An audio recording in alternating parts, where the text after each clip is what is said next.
ACN news में आपका स्वागत है। मैं हूं गणेश अग्रवाल और आप देख रहे हैं दमोह जिले की खबरें। दमोह जिले में सरकारी इमारतों की हालत बेहद चिंताजनक है। हर दिन बच्चों को खतरे के सामने रात गुजारना पड़ रही है। चूंकि हम बात कर रहे हैं एक हॉस्टल की और यहाँ पर किसी बड़ी अनहोनी से इनकार नहीं किया सकता। जिले के तेंदुखेड़ा में बने हॉस्टल की स्थिति देखिए।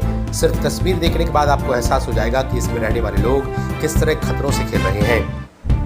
अनुसूचित जाति के छात्रों के लिए इस हॉस्टल को बनाया गया था। इस वर्ग के विद्यार्थी बेहतर शिक्षा के साथ यहाँ पर रह सके, लेकिन यहाँ की देखभाल नहीं होने से यह स्थिति निर्मित हुई है।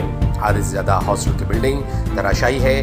60% हिस्से की छत नहीं है और जो छतें बची हैं वह हर दिन जमीन पर टपक रही हैं। ऐसी स्थिति में यहाँ 40 अनुसूचित वर्ग के बच्चे रह रहे हैं। मजबूरी ही कहें, लेकिन हर दिन खतरों से खेल भी रहे हैं। छात्र बताते हैं कि एक कमरे में दर्जन भर से ज़्यादा छात्र रहते हैं। बरसात के दिनों में काफ़ी समस्या होने का सामना करना पड़ता है। हॉस्टल के इंचार्ज की माने तो आज की नहीं बल्कि 2021 से इस हॉस्टल की हालत जर्जर है। कई बार अधिकारियों से कहा गया, लेकिन कोई भी समस्या का समाधान निकालने तैयार नहीं है। ऐसे में बड़ा सवाल ये भी है, ऐसे में बच्चों को पढ़ने के लिए यहाँ पर रहने मजबूर होना पड़ रहा है। तो ऐसे में जब खतरों से रहे बच्चे यहाँ रहते हैं तो उनका भविष्य क्या होगा, यह कौन बता सकता है। मेरी रिपोर्ट एसीएन न्यूज़।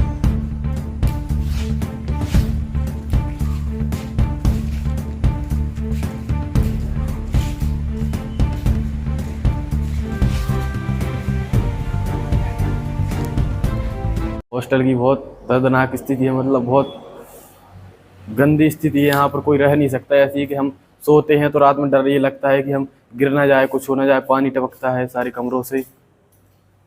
कब से ऐसी स्थिति है इसकी? ये 3 साल से स्थिति है ऐसे। अभी तक कोई सुधार नहीं हुआ? अभी तक कोई सुधार नहीं हुआ है इसमें।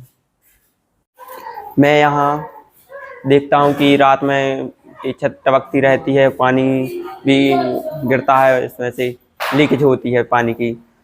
तो इसमें कोई कह नहीं सकते कि कब गिर जाए ये छत। और ऐसी स्थिति बन रही है? ये जब से मैं आया हूँ तभी से देख रहा हूँ इसे ऐसे ही।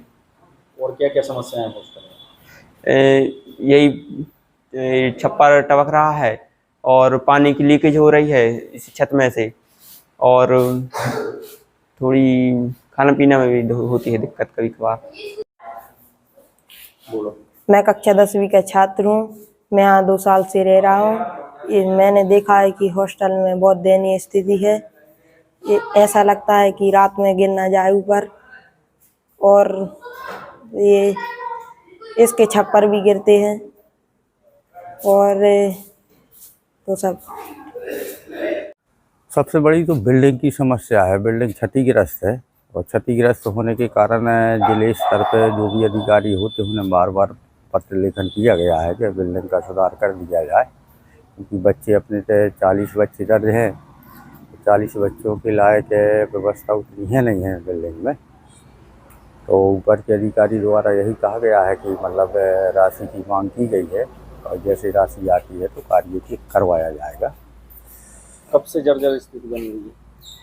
अब वो तो धीरे धीरे 2021 के बाद बिल्डिंग की स्थिति और दयनीय होती गई, क्योंकि जब से किसी भी प्रकार की ऐसी राशियाँ मरम्मत की नहीं प्राप्त नहीं आए तो उसमें कुछ सुधार नहीं हो पाऊगा। अपने स्तर से जितना बनता हो उतना सुधार कर लेते हैं, लेकिन बड़ी बड़ी चीज़ें हैं तो उनका सुधार तो शासन स्तर पर जब बड़ी राशि मिले तभी हो सकता है।